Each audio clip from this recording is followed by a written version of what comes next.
Berdoa selesai. Baik, siapa yang tidak masuk hari ini anak-anak? Selain Fazira ada lagi? So, kita doakan semoga Fazira cepat sembuh dan bisa mengikuti pembelajaran seperti kita ya. Ibu mau tanya hari ini kalian sudah semangat untuk belajar? Biar lebih semangat lagi, Ibu mohon untuk kita semua berdiri dan Ibu minta untuk bisa sama-sama nyanyikan lagu Halo Halo Bandung.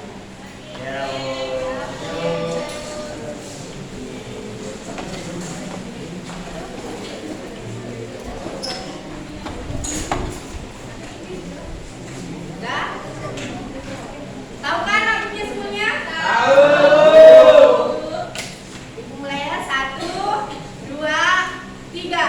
Halo, halo Bandung, ibu kota terindah. Halo, halo Bandung, kota kenang-kenangan. Sudah lama beta tidak berjumpa dengan kau. Sekarang telah menjadi lautan api, mari dong sambut kembali. Oke.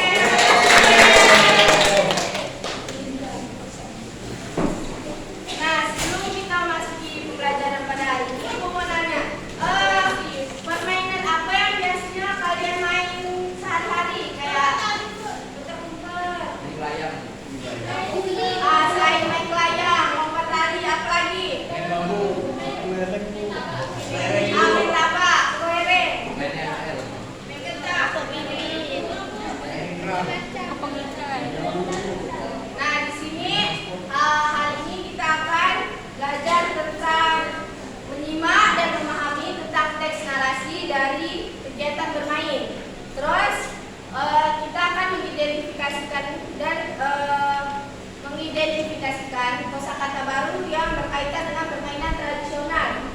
Terus itu juga nanti Ibu akan meminta kalian untuk menuliskan kalimat sederhana dengan menggunakan huruf kapital, tanda baca, dan spasi yang tepat.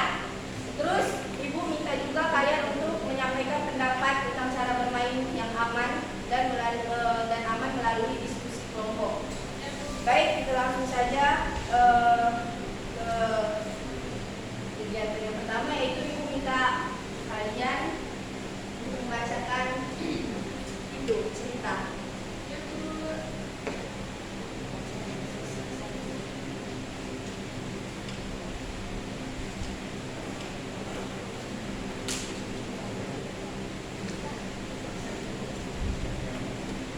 Untuk Eno, boleh tolong bacakan? Putar lebih cepat, seru Tio. Anis dan Edo memberi semangat. Tali karet diputar dengan cepat. Tio mengambil ancang-ancang, kemudian hop hop hop. Gagal, tali memberi kaki Tio. Dia terjatuh tetapi tetap tertawa. Kini Tio mendapat pelajaran memutar tali. Pemain berikutnya adalah Anis. Apakah Anis akan berhasil? Nah, dari cerita yang dibacakan teman kalian tadi, apakah kalian mendapatkan kosakata yang baru atau kalimat yang jarang kalian dengar?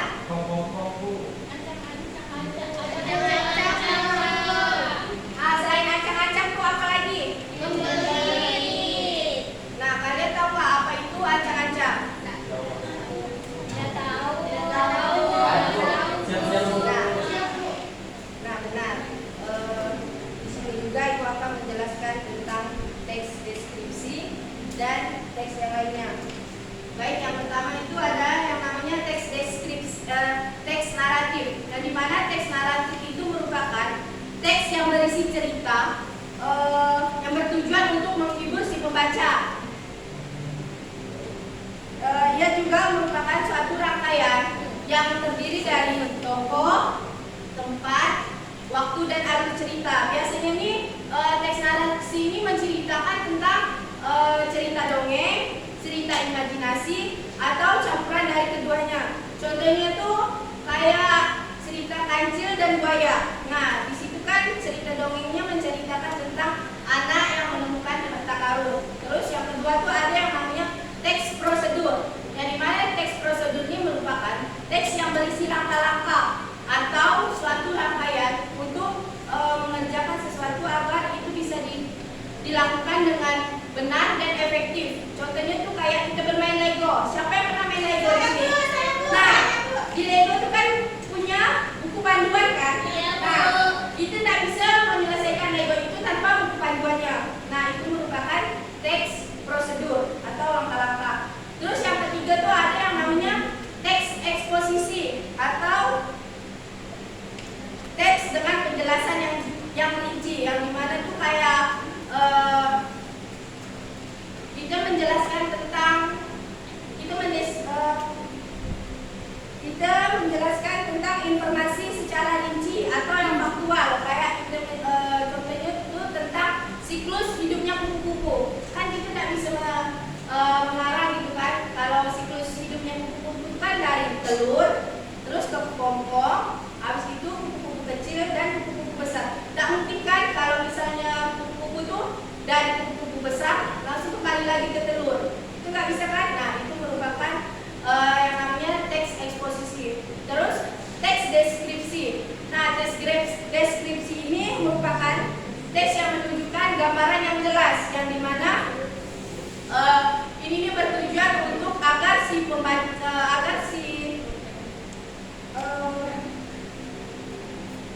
pembaca ini bisa membayangkan objek yang dideskripsikannya, seperti kayak contohnya kita menceritakan sesuatu tuh biar si pembaca ini kayak seolah-olah bisa melihat, bisa mendengar, bisa merasa, atau bahkan bisa mengecap sesuatu yang kita ceritakan. Kayak contohnya ibu mendeskripsikan tentang kucing kesayangan. Nah, kucing kesayangan ibu ini merupakan memiliki bulu yang lembut, kulit yang halus, terus memiliki postur tubuh yang mungil, dan dia wangi. Terus yang terakhir itu ada yang namanya teks argumentasi, yang dimana teks argumentasi itu merupakan teks yang merupakan pendapat yang pasti atau jenis teks yang bertujuan untuk menyampaikan suatu pendapat atau pandangan dari penulis, kayak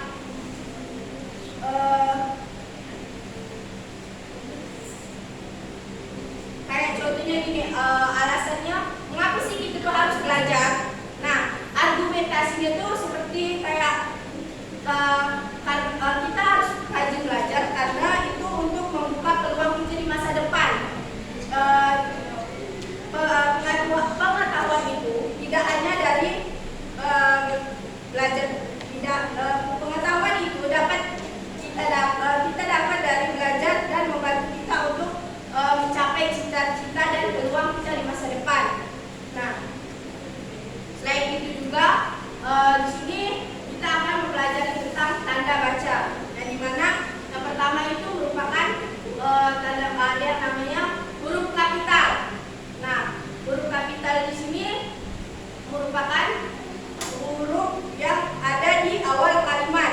Nah, huruf kapital ini biasanya digunakan untuk nama orang, nama tempat, nama kota, atau bahkan nama hari dan nama bulan.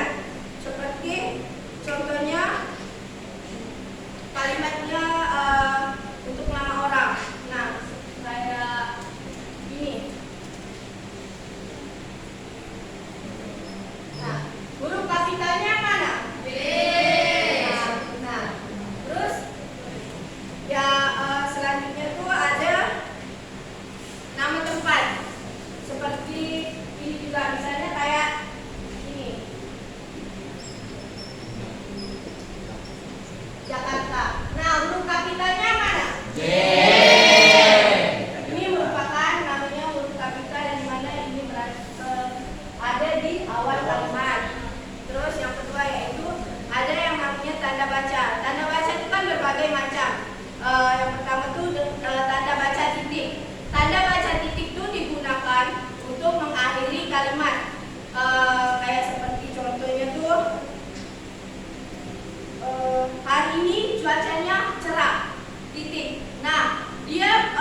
kelompok boleh maju untuk mempresentasikan isinya.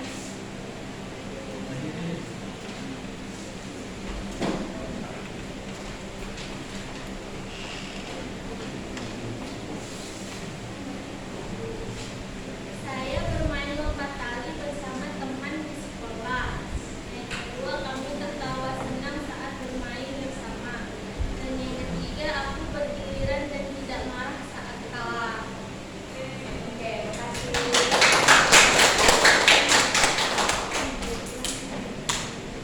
Nah, setelah itu Ibu akan memberikan kalian soal latihan yang dimana ini isinya dari materi yang tadi Ibu sampaikan. Lihat apakah kalian sudah paham atau belum.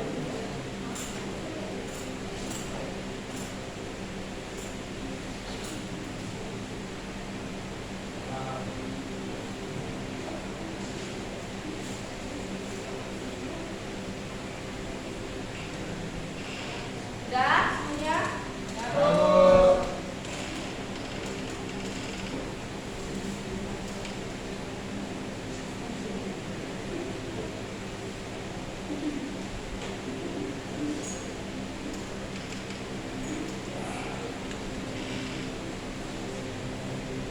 Nah, setelah Ibu memberikan soal tadi dan penjelasan yang Ibu jelaskan tadi, apakah kalian sudah mengerti?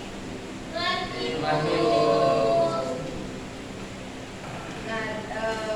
mungkin cuma itu yang bisa Ibu sampaikan. Kurang lebihnya Ibu mohon maaf. Sebelum pulang, marilah kita berdoa bersama-sama.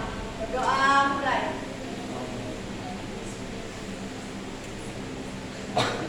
Berdoa selesai.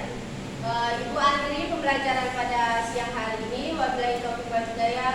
Wassalamualaikum warahmatullahi wabarakatuh.